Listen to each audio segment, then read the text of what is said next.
ML liberation கட்சி நாம் இணைந்த காலத்தில் கட்சி ரகசிய கட்சியாகவும் அதன் பிறகு தமிழக மக்கள் முன்னணி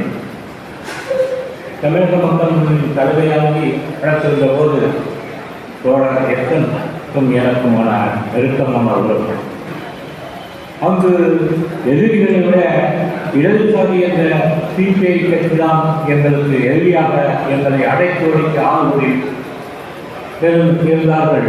பல்வேறு இன்னல்கள் காலப்பட்ட போது தோழர் எஸ்என் அவர்கள் வருகை தந்து கவலைப்படாதீர்கள், நாங்கள் இருக்கிறோம் என்று அந்த வழக்குகளை எல்லாம் முறியடித்து வெற்றி கண்டவர் எங்களுடன். அந்த பகுதியில் திருமணம் நடக்கும் போது பல்வேறு திருமணங்களுக்கு தலைமை தாங்க கொண்டிருந்தார். அந்த காலங்கள் இனிமையாக நாம் அழைக்கும் போதெல்லாம் மண்ணை நோக்கி வருகின்ற தோழர் எஸ்என் அவர்கள் பல்வேறு திருமணங்களுக்கு அந்த புதிய வரலாறு அந்த பெற்றோர்கள் திருமணத்தை அந்த தம்பதிகள் திருமணம் நடந்த வழிகாட்டியவர் தோழர் எஸ்என் அவர்கள்.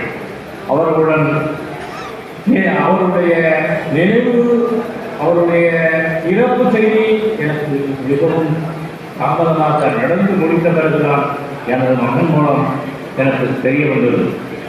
அதன் பிறகுதான் தோழர் டிஎஸ்எஸ் அவர்கள் இந்த நிகழ்ச்சி இருக்கு என்று வாட்ஸ்அப்பிலும் மற்றும் செய்திகளிலும் நேரடியாக என்னை அழைத்தார்கள்.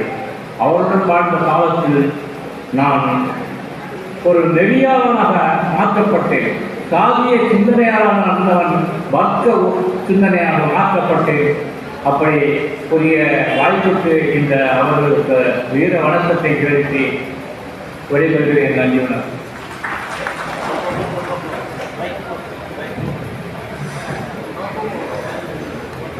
தன்னை ஆட்சிப்படுத்திய நண்பருக்கு அவருடைய நினைவஞ்சலியை செலுத்தியதற்கு ஐயாவுக்கு நன்றி. அடுத்தபடியாக தோழர் உத்தரபாண்டியன் அவர்கள் உரையாற்றி